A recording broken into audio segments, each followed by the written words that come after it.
Bon, deuxième partie. Oui, je parlais des services spéciaux. Qui préféraient risquer leur vie. Alors, oui, qu'est-ce qui peut bien pousser un sujet à préférer l'amour de l'autre jusqu'à mourir? Amor patria, mort pro patria. À l'amour de soi, lequel commande avant tout de ne pas mettre sa vie en danger. Oui, je parle bien des agents sur le terrain. Je parle pas des grands directeurs qui ensuite, des services spéciaux qui ensuite passent en diplomatie pour être immunisés à vie. Je parle pas de cela, qui risquent pas les tribunaux, etc.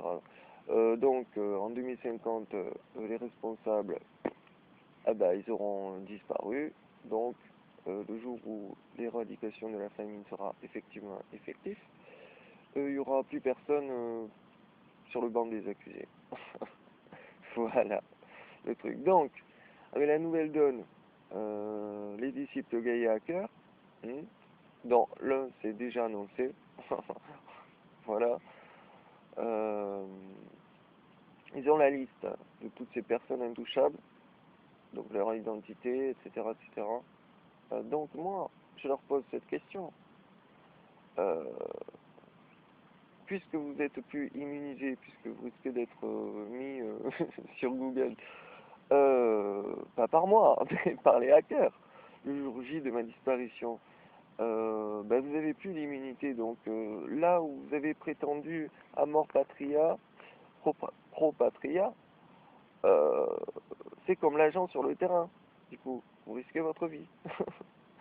Donc là où personne ne vous aura jamais posé cette question très profonde de la motivation personnelle, de ces hautes responsabilités que vous avez acquises, mais tout en vous protégeant derrière l'immunité et le secret, puisque vous avez pu cet atout, qu'en est-il de Amor Patriae Pro Patria face à l'amour de soi et de votre génétique?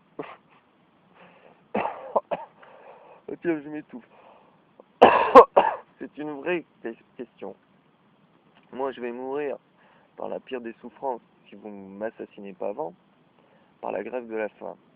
Les conséquences, vous les connaissez, je les connais, et le simple citoyen, il en prend conscience lui aussi. Maintenant, c'est trop tard. Si je disparais avant, ça veut dire que j'aurais eu raison de tout ce que j'ai dit, donc application, résolution 666, destruction de l'économie du G20 par le G180. Voilà.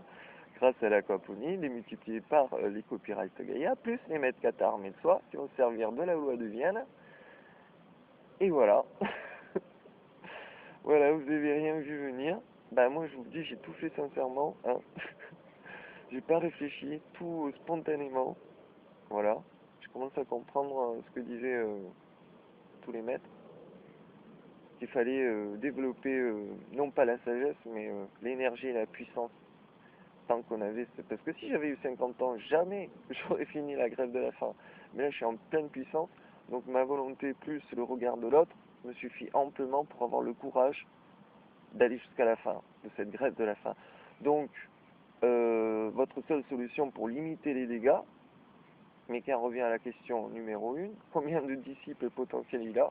La réponse est simple, les descendants survivants des 80% de la population mondiale, et les descendants des 20% aussi, 19%, certains, qui diront que le projet Gaïa était de sauvegarder l'économie du G20 face à la puissance à venir du G180, notamment par la prise du canal de Suez, de la route de la soie par Madagascar et les pays arabes actuellement. Je parlerai d'Israël dans une autre vidéo.